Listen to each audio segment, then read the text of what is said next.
4 Hebrew letters spell the name of the Creator. The Yud, the He, the Vav, and the He in that order. Okay.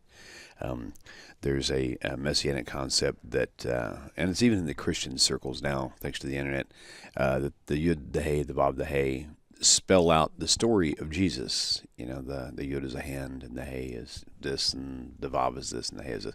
So I'm going to discuss that, as well as a few other things around this story. Keeping Watch 95 at 851 writes, YHWH means behold hand, behold nail. Oh, I love that one. You got to chop that up. That's a good one. Well, first of all, okay. It's a tent peg for one thing. It's not a nail. Well, first of all, Hebrew letters are not pictographs, and they're not hieroglyphics. Well, they used to be, right? In Paleo Hebrew. I'm not even sure that's really true. I think that their origins may have been certain symbols, but it doesn't mean that they're saying right. Behold or hand or behold or nail. But what about his feet, though? What about his feet? Those were nailed too, you know? Yeah, but any little bit that gives them credibility, they'll grab a hold of. Right. So okay. if that was the case, that Jesus wasn't the you, Messiah because he had his feet nailed to the cross also. It's supposed to be only his hands. So there's another false. I'm glad we discussed that. That's actually a good point because Christianity would use that big time. Mina in my congregation pointed out something about this whole pictograph, hieroglyph, Hebrew, proto, whatever you called it, Hebrew bit. Okay, there are 22 real letters. Expand that if you want fully to the letters that come at the end. Okay, to 37 letters. Okay, so what she pointed out is that if every single letter has, let's pretend, 4 different meanings, and there are 37 different letters, okay, which there really aren't, but let's pretend there are, okay, it would be 37 times a maximum of 4, and you're saying that there's only 148 words in the entire Hebrew language.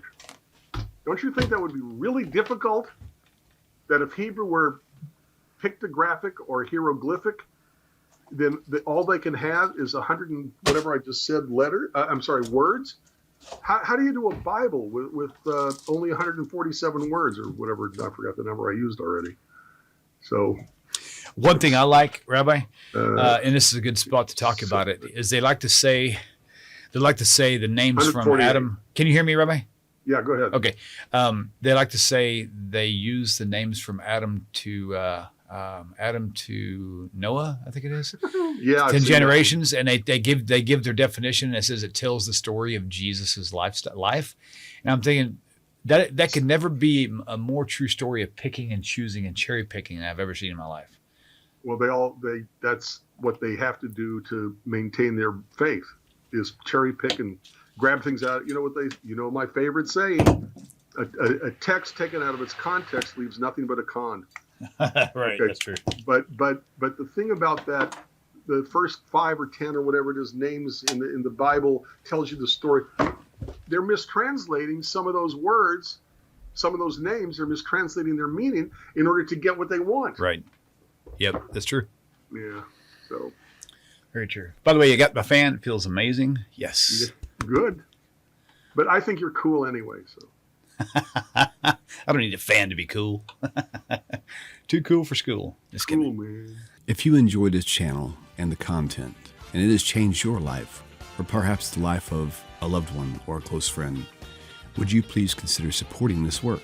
You can click this link and it'll take you directly to my website with the donate button. Or there's a Patreon link and a mailing address for snail mail if you would prefer. If you do donate, please do me a favor and leave me a phone number where I can contact you and thank you properly. I hope you all have a wonderful 2025. Shalom.